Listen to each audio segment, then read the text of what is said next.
तो आज हम पढ़ने वाले हैं साधारण ब्याज यानी कि सिंपल इंटरेस्ट, जिसे शॉर्ट फॉर्म में बोलते हैं SI।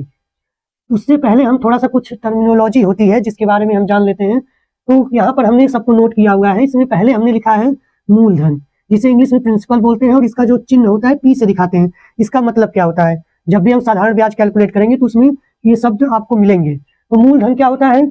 जब कोई धन उधार लिया या दिया जाता है, यानी कि कोई भी धन जो उधार लिया या दिया जाता है वही क्या होता है? मूलधन होता है। और समय के बारे में सबको पता है कि अगर हम उधार ले रहे हैं तो जितने समय के लिए उधार ले रहे हैं वही यहाँ पर समय का मतलब होता है। और जब हम कोई उधार लेते हैं तो उधार देने वाला व्यक्ति जो है हमें जितना रुपए उधार देता है उस पर कुछ एक्स्ट्रा चार्ज लगाता है, उस पर कुछ रेट फिक्स करता है। जैसे अगर मान लीजिए कोई एक व्यक्ति ए है और दूसरा व्यक्ति बी है, ए बी को कुछ रुपए दे रहा है तो उस पर वो कहेगा कि भैया हम आपको अगर x रुपए दे रहे हैं तो अगर आप 1 साल के लिए ले रहे हैं तो उस पर हम जो है 10 रुपया या 20 रुपए जो भी है एक्स्ट्रा चार्ज लगाते हैं। तो उसी चार्ज को अगर हम 100 पर कैलकुलेट कर लेते हैं, यानी कि यहाँ पर तो x रुपए पर चार्ज लग रहा है, लेकिन इसी को अगर हम 100 रुपए पे कैलकुलेट कर लेते हैं तो वही क्या कहलाता है? दर कहलाता है, रेट।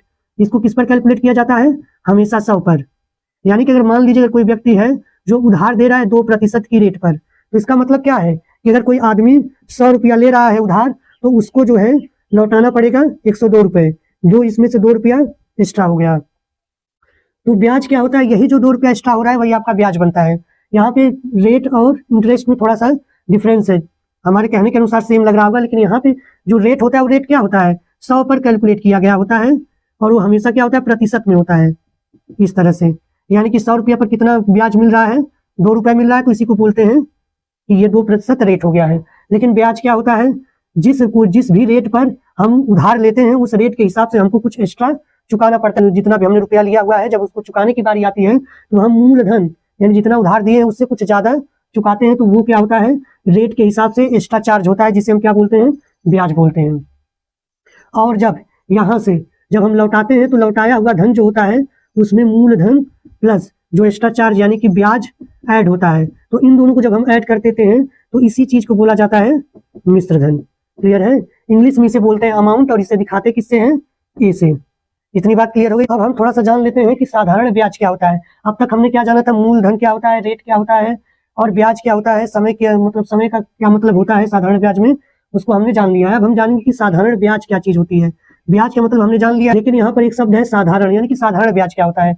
जब एक ऐसा ब्याज जो क्या होता है? फिक्स होता है हर साल। उसको मतलब अगर एक पहले साल में अगर कोई x रुपया ब्याज मिल रहा है तो हर साल क्या होता है?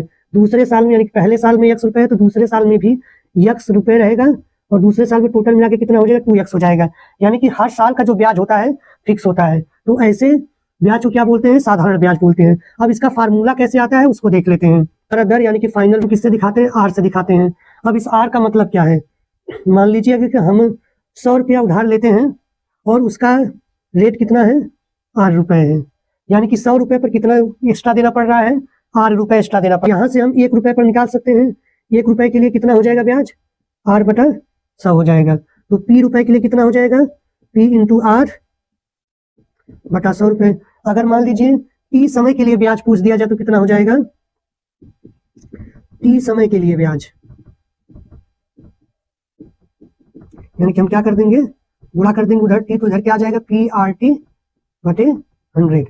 यही आपका क्या होता है? सिंपल इंटरेस्ट का फार्मूला होता है। अभी हमारे पास सिंपल इंटरेस्ट का फार्मूला क्या आया था? P मतलब मूलधन, R मतलब दर, गुणे समय बटा 100।